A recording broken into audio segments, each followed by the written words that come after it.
नमस्कार, मैं कुलदीप बागड़ी आपके अपने YouTube प्लेटफॉर्म चैनल KVM पर आपका स्वागत करता हूं और बहुत बहुत अभिनंदन है आपका इस पर। हम भारतीय संविधान जो है उसकी एक सीरीज शुरू कर रहे हैं।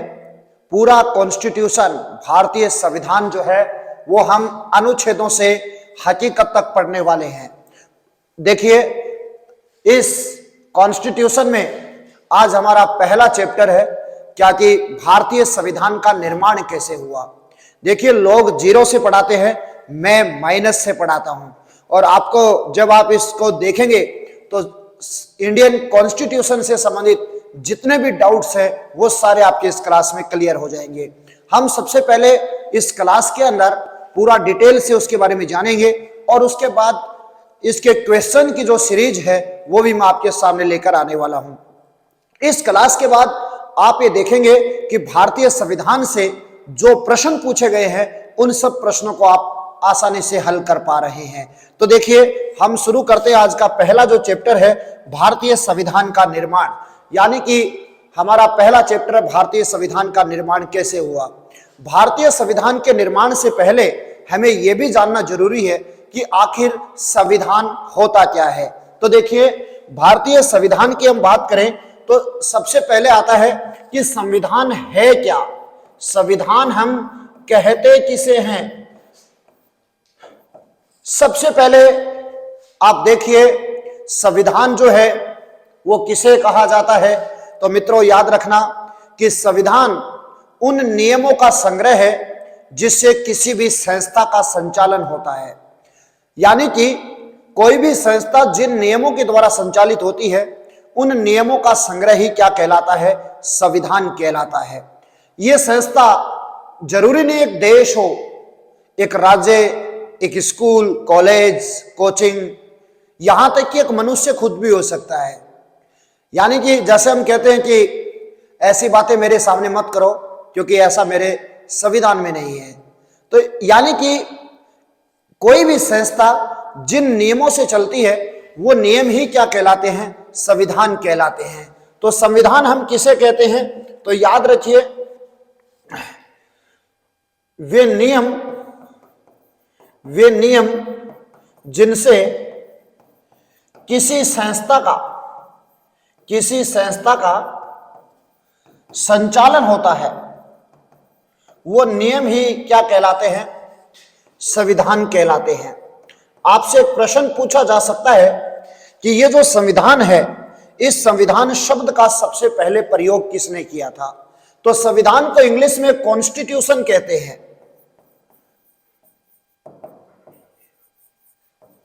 कॉन्स्टिट्यूशन जो है वो संविधान को कहा जाता है और ये जो कॉन्स्टिट्यूशन शब्द है इसका प्रयोग सबसे पहले किसने किया था, तो एक इंग्लैंड के राजनीति शास्त्री थे जिनका नाम था सर हेनरी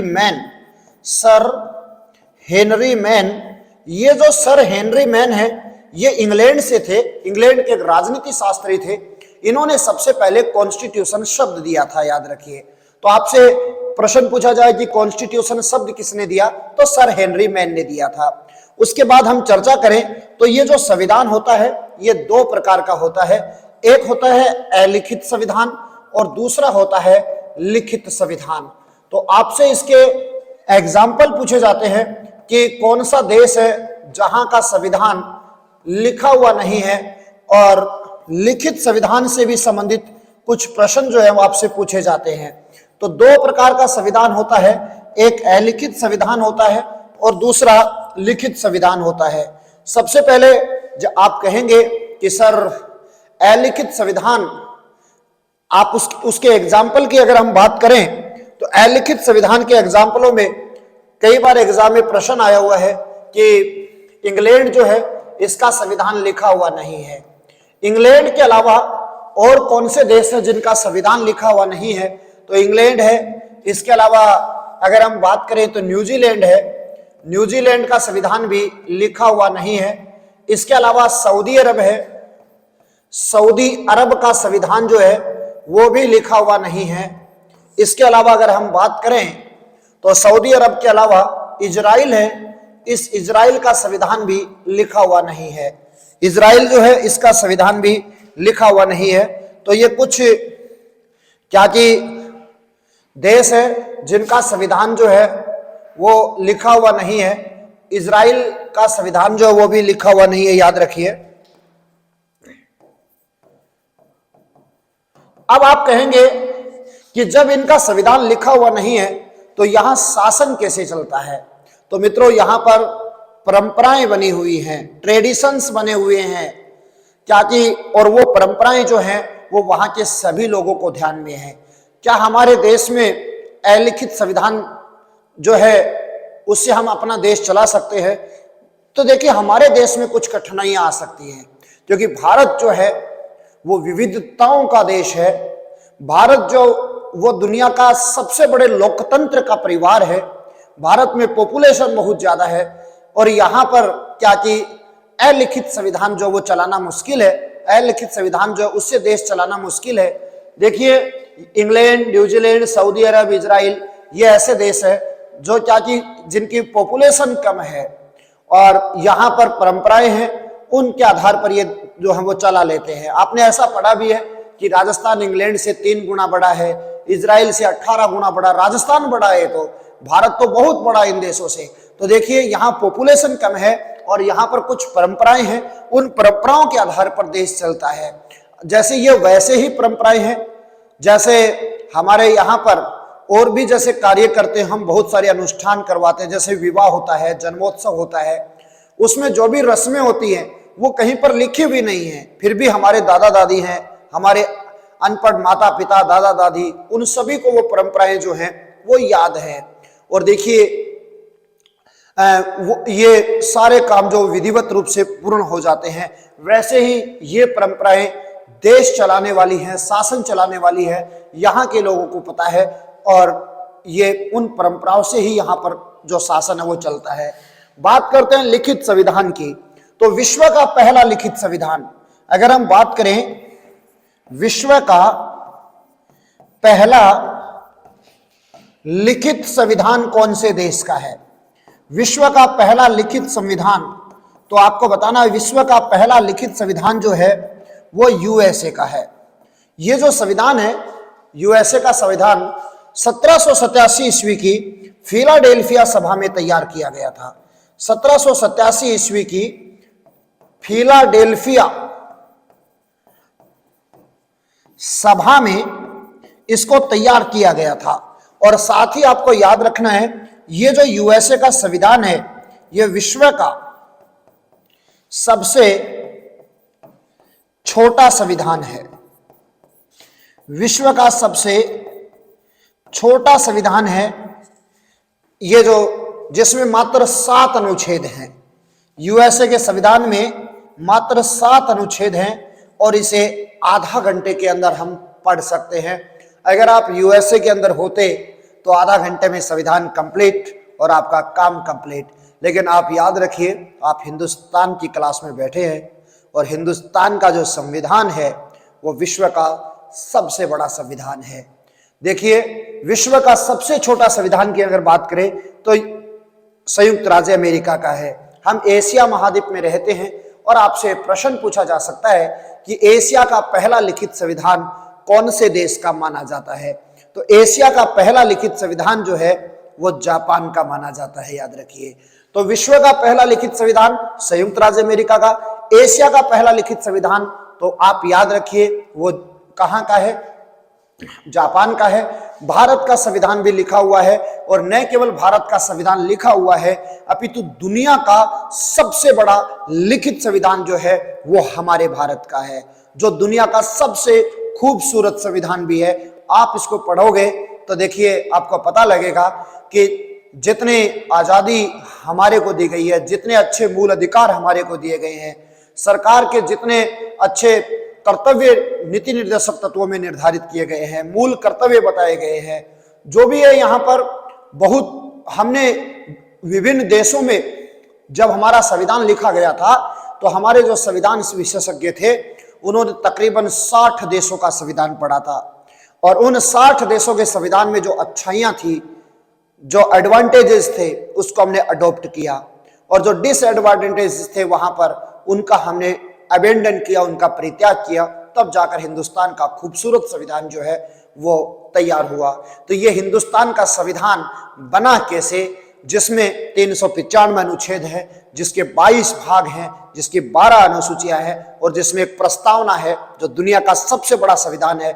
यह संविधान बना कैसे था, इसी के बारे में हम चर्चा करने वाले हैं। तो देखिए, हम आगे चलते हैं कि भारतीय संविधान का निर्माण कैसे हुआ। भारतीय संविधान का निर्माण, तो इससे पहले हमें यह समझना होगा कि भारतीय संविधान जो है वो संविधान सभा ने बनाया था। एक संस्था थी संविधान सभा। जैसे आज संसद है वैसे ही पहले एक संस्था हुआ करती थी जिसका नाम था संविधान सभा। देखिए, वर्तमान में अगर हमें संविधान में कोई संशोधन करना है, आपको पता है 105 संशोधन हो चुके हैं, और कोई संशोधन अगर हमें करना है तो वो संशोधन कौन करेगा? संसद करेगी। संसद कब अस्तित्व में आई? देश में पहले आम चुनाव 1951-52 में हुए, उसके बाद 1952 में संसद अस्तित्व में आई। तो इसका मतलब हमारा संविधान संसद ने नहीं बनाया। संसद जैसी एक और संस्था थी जिसको हम संविधान सभा कहते हैं, उस संविधान सभा ने हमारे देश का संविधान बनाया है। तो अब बात करते हैं सबसे पहले संविधान सभा की। देखिए, संविधान सभा की अगर हम बात करें तो एक प्रश्न अक्सर पूछा जाता है कि संविधान सभा का सबसे पहले विचार किसने दिया था? तो उसका नाम था बाल गंगाधर तिलक। यानी कि संविधान सभा का सर्वप्रथम विचार किसने दिया? तो सर्वप्रथम जो विचार है वो 1895 में बाल गंगाधर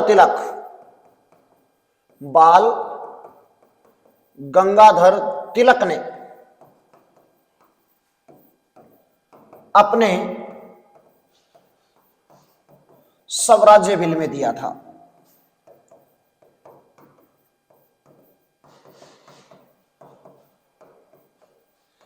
मित्रों, आप अच्छे से इसके नोट्स बनाइए, कॉपी पेन लेकर बैठिए।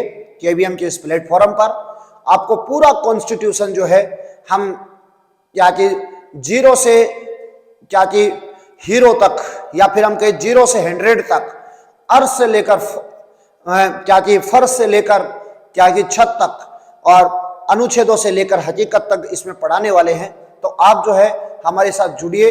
आप आने वाले कोई भी एग्जाम है, जैसे सीईटी का एग्जाम होने वाला है, रीट का एग्जाम होने वाला है, आरएएस आने वाला है, कोई भी प्रश्न जो है वो इससे आउट नहीं जाएगा।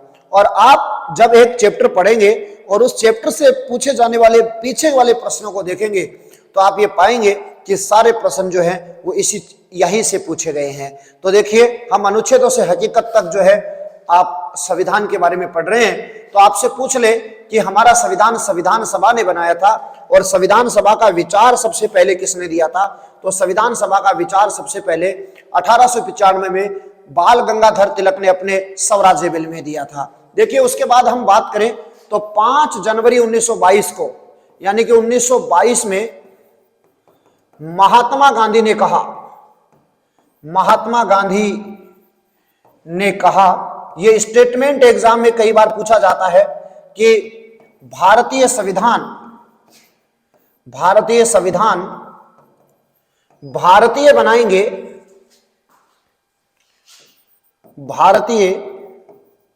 बनाएंगे, इसमें विदेशियों का कोई योगदान नहीं होगा। इसमें विदेशियों का कोई योगदान नहीं होगा।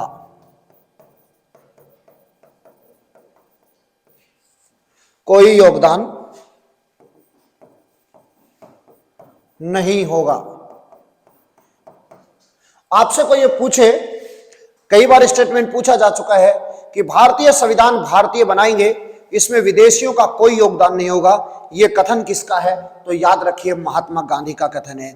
जब महात्मा गांधी ने ऐसा कहा कि भारतीय संविधान भारतीय बनाएंगे, इसमें विदेशियों का कोई योगदान नहीं होगा, तो उस वक्त हमारे देश के जो गवर्नर जनरल थे हमारे देश में क्या कि जो अंग्रेज जो गवर्नर थे जिसका नाम था लॉर्ड बर्कनहेड, उस लॉर्ड बर्कनहेड महात्मा गांधी की इस बात पर हंसा और एक नया तंज कसा। उसने कहा भारतीय संविधान बनाने की बात करते हैं, आप कम से कम एक प्रारूप तो बनाकर दिखाइए जो सभी दलों के द्वारा मान्यता प्राप्त हो।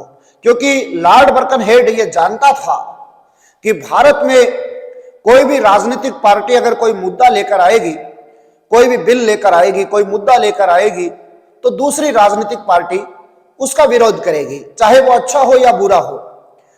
और ये बात तब भी लागू होती थी, ये बात आज भी लागू होती है। आज भी सत्ता में जो पार्टी है वो कोई बिल लेकर आती है तो विपक्षी पार्टी जो है उसका बहिष्कार करती है, उसकी आलोचना करती है। जबकि उस वक्त भी ऐसा था, उस वक्त देश में भारतीय राष्ट्रीय कांग्रेस सबसे बड़ा दल हुआ करता था, मुस्लिम लीग हुआ करता था, हिंदू महासभा हुआ करती थी। तो लॉर्ड बर्कनहेड ये जानता था कि भारत में अगर कोई पॉलिटिकल पार्टी कोई बिल लेकर आएगी या संविधान का ये प्रारूप बनाएंगे तो दूसरी पार्टियां समर्थन नहीं करेंगी। लेकिन वो इस बात को भूल गया था कि जब देश की अस्मिता पर कोई बात आती है, जब हमारे देश की होती है, तो हम चाहे कितना भी लड़ते रहें, हम सारे बाद में एक हो जाते हैं। और हुआ भी यही। लॉर्ड बर्कनहेड की एक चुनौती थी कि भारतीय एक संविधान का प्रारूप बनाकर दिखाएं जो सभी राजनीतिक दलों द्वारा मान्यता प्राप्त हो।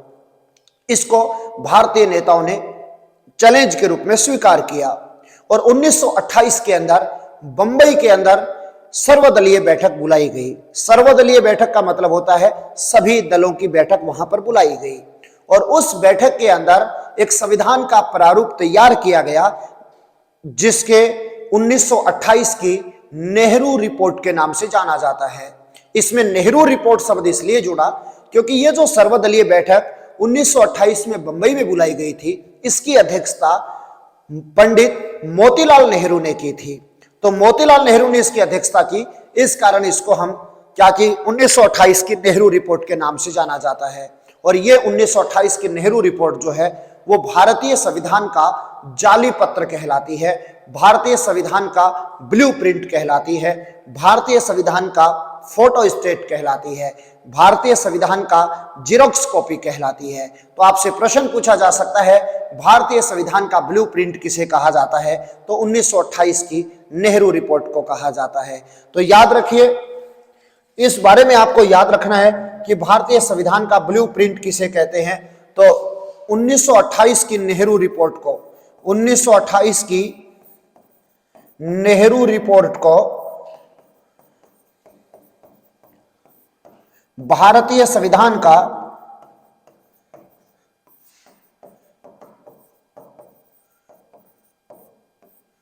ब्लूप्रिंट कहा जाता है।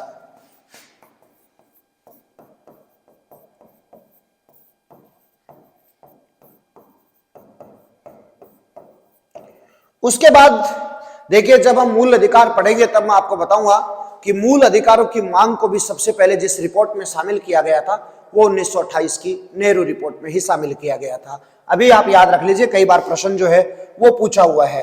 उसके बाद हम अगर आगे चलते हैं तो आपसे प्रश्न पूछा जा सकता है कि भारतीय जो संविधान सभा है, इस देश का संविधान किसने बनाया? संविधान सभा ने बनाया।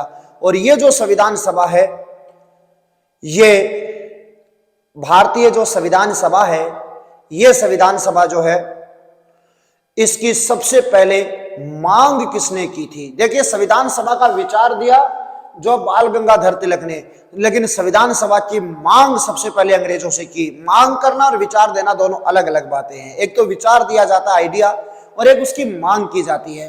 तो सबसे पहले भारतीय संविधान सभा की मांग जो की थी वो याद रखिए, उसका नाम एक प्रखर समाजवादी विचारक थे M.N. रॉय।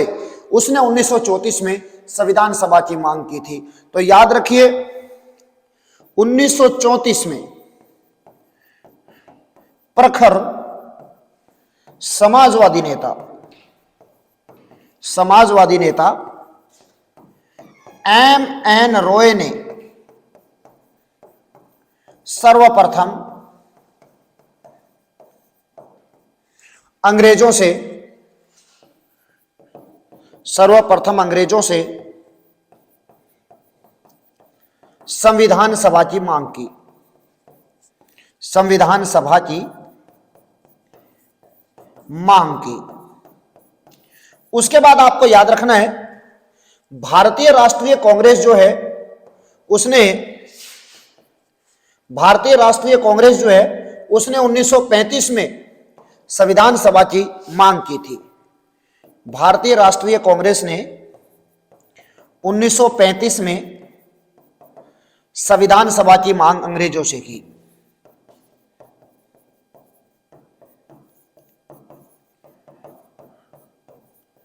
संविधान सभा की मांग अंग्रेजों से की। आप अगर इसका स्क्रीनशॉट लेना चाहें तो आपको मैं 5 सेकंड का समय देता हूं, आप इसका स्क्रीनशॉट ले सकते हैं। इसके पहले वाले जो हैं उन स्लाइड का भी स्क्रीनशॉट आप ले सकते हैं। अलिखित संविधान, लिखित संविधान कौन कौन से देशों का है, इससे पहले वाली स्लाइड ये वाली है। चलिए हम आगे चलते हैं। तो देखिए, हमने 1935 में जो भारतीय राष्ट्रीय कांग्रेस है उसने संविधान सभा जो है उसकी मांग अंग्रेजों से की। उसके बाद अगर हम आगे चलें तो आप देखिए 1938 में, ये एक स्टेटमेंट कई बार एग्जाम में पूछा जाता है, 1938 की बात है। 1938 में पंडित जवाहरलाल नेहरू ने, पंडित जवाहरलाल नेहरू ने कहा कि भारतीय संविधान जो है, ये स्टेटमेंट कई बार पूछा जाता है कि ये किसका स्टेटमेंट है, तो 1938 में पंडित नेहरू ने कहा भारतीय संविधान, भारतीय संविधान संविधान सभा द्वारा, संविधान सभा द्वारा बनाया जाएगा, बनाया जाएगा जो वयस्क मताधिकार के आधार पर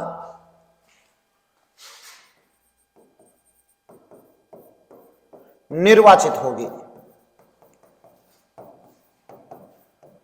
जो वयस्क मताधिकार के आधार पर निर्वाचित होगी। तो भारतीय संविधान संविधान सभा द्वारा बनाया जाएगा जो वयस्क मताधिकार के आधार पर निर्वाचित होगी। यह 1938 में पंडित नेहरू ने कहा था। देखिए, भारतीय संविधान कौन बनाएगा? संविधान सभा बनाएगी। और यह संविधान सभा बनेगी कैसे? तो वयस्क मताधिकार मतलब यहां की जनता जो है उनको चुनकर भेजेगी। आखिर 1940 में पंडित नेहरू की इस बात को स्वीकार कर लिया गया और यहां पर गवर्नर जनरल थे जिसका नाम था लॉर्ड लिनलिथगो। लॉर्ड लिनलिथगो पहला अंग्रेज गवर्नर था जिसने 1940 में इस बात को स्वीकार किया कि भारतीय संविधान भारतीय बनाएंगे, इसमें विदेशियों का कोई योगदान नहीं होगा। तो इस घटना को इतिहास में देखिए, भारतीय संविधान भारतीय बनाएंगे, इसमें विदेशियों का कोई योगदान नहीं होगा, यह कथन महात्मा गांधी का है, जैसा हमने पहले पढ़ लिया है। लेकिन इस बात को स्वीकार करने वाला कि भारतीय संविधान भारतीय ही बनाएंगे, इस बात को सबसे पहले किस गवर्नर जनरल ने स्वीकार किया? तो 1940 के अंदर लॉर्ड लिनलिथगो ने स्वीकार किया और इतिहास में इस घटना को अगस्त प्रस्ताव के नाम से जाना जाता है। देखिए, एक तो अगस्त क्रांति है और एक है अगस्त प्रस्ताव। तो देखिए, उसको अगस्त प्रस्ताव के नाम से जाना जाता है। तो यह बात आपको याद रखनी है कि 1940 में भारतीय गवर्नर लॉर्ड लिनलिथगो ने सर्वप्रथम स्वीकार किया कि भारतीय संविधान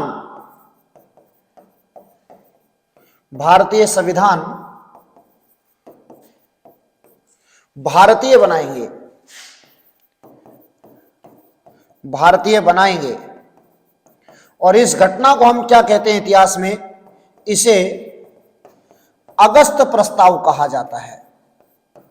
एक तो अगस्त क्रांति है और एक अगस्त प्रस्ताव है। अगस्त क्रांति कहते हैं क्वाइट इंडिया मूवमेंट को, 1942 में भारत छोड़ो आंदोलन 1942 को कहते हैं अगस्त क्रांति, और ये अगस्त प्रस्ताव है। याद रखिए 1940 में भारतीय गवर्नर लॉर्ड लिनलिथगो ने सर्वप्रथम स्वीकार किया कि भारतीय संविधान भारतीय ही बनाएंगे, और इसको क्या कहा जाता है, अगस्त प्रस्ताव कहा जाता है।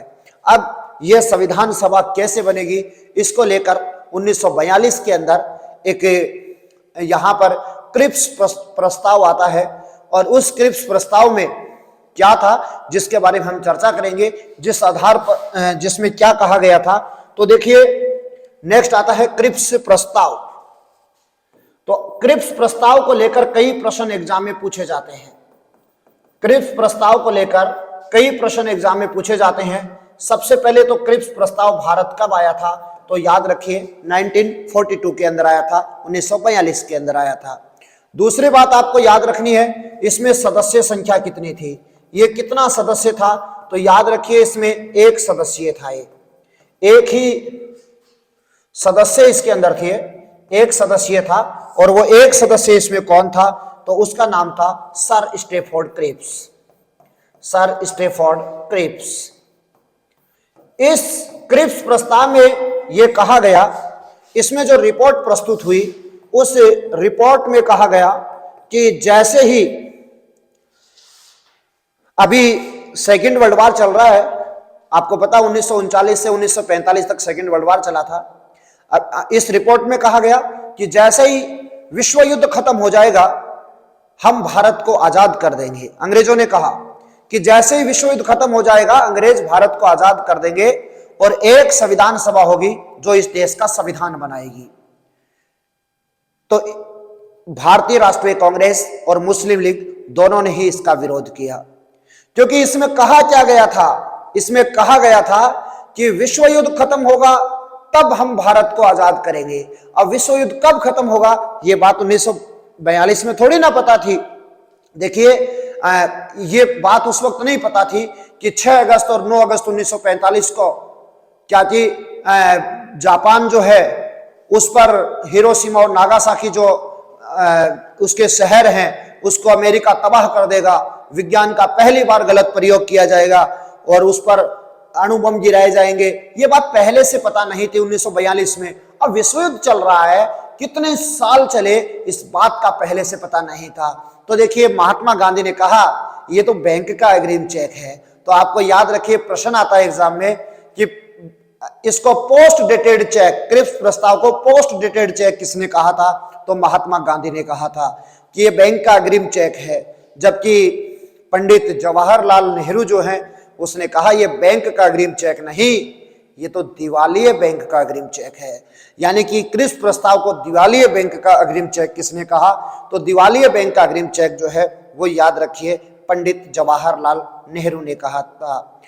उसके बाद मुस्लिम लीग ने भी इसका विरोध किया, क्योंकि मुस्लिम लीग ये चाहता था, इसमें एक संविधान सभा की बात कही गई थी, लेकिन इस मुस्लिम लीग ये चाहता था कि एक नहीं 2 संविधान सभाएं होनी चाहिए, एक भारत के लिए और एक पाकिस्तान के लिए।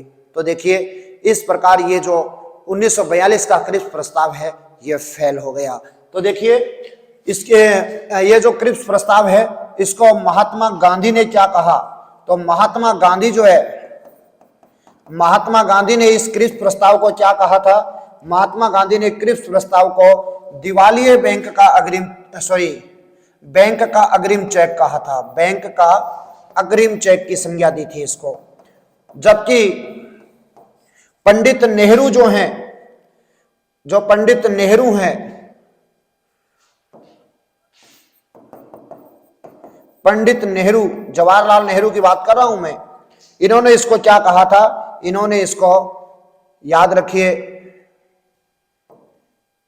पंडित नेहरू ने इसे दिवालिये बैंक का अग्रिम चेक कहा था, दिवालिये बैंक का अग्रिम चेक कहा था। तो इस प्रकार क्रिप्स प्रस्ताव वाली ये रिपोर्ट जो है ये फेल हो गई। उसके बाद मित्रों हम बात करते हैं 6 अगस्त और 9 अगस्त 1945 का दिन। इस पृथ्वी पर विज्ञान का सबसे गलत प्रयोग उसी दिन हुआ। देखिए, अमेरिका ने 2 अणु बम जापान के 2 शहरों पर गिराए, 6 अगस्त को हिरोशिमा पर और 9 अगस्त 1945 को नागासाकी पर। और उन बमों के नाम थे लिटिल बॉय और फैटमैन। लिटिल बॉय और फैटमैन उनके कूट नाम रखे गए थे। दोनों शहर जलकर धू धू करके जलने लग गए। जापान ने विश्व युद्ध में घुटने टेक दिए। हालांकि इसकी बड़े स्तर पर आलोचना भी हुई, लेकिन अमेरिका ने कहा कि युद्ध समाप्त करने के लिए मुझे ऐसा करना जरूरी था, जबकि वास्तविकता यह थी कि अमेरिका दुनिया में अपना वर्चस्व जो है वो दिखाना चाहता था। देखिए, उसके बाद भारतीयों ने कहा कि अब तो विश्व युद्ध भी खत्म हो गया है, अब तो हमें अपना संविधान बना लेने दीजिए। तो इसको लेकर एक अंग्रेज कैबिनेट मिशन योजना भारत भेजते हैं। और आपको बता दें, ऐसा प्रश्न कई बार आया है, भारतीय संविधान सभा किस रिपोर्ट पर आधारित थी? तो कैबिनेट मिशन योजना पर आधारित थी। भारतीय संविधान सभा जो है वो कैबिनेट मिशन योजना पर आधारित थी। ये जो कैबिनेट मिशन योजना है, इसने भी एक संविधान सभा की ही बात कही थी, लेकिन फिर भी इसने मुस्लिमों को क्या की मुस्लिम लीग को खुश कर दिया था। और याद रखिए, आखिर इस कैबिनेट मिशन योजना क्या थी, इसमें संविधान सभा की रूपरेखा क्या थी, किस प्रकार से सदस्य चुनकर आने थे, इसने मुस्लिम लीग जो 2 संविधान सभाओं की जिद पर अड़ी हुई थी, एक ही संविधान सभा पर कैसे मना लिया। इन सब बातों पे हम चर्चा करेंगे कल की क्लास में। आज इतना ही। केबीएम के ऑनलाइन प्लेटफॉर्म पर आपका स्वागत है। आपको क्लास कैसे लगी आप कमेंट करके जरूर बताइए। हम कल फिर से हाजिर होंगे। आज इतना ही, मुझे विदा दीजिए। जय हिंद, नमस्कार, जय हिंद, जय राजस्थान।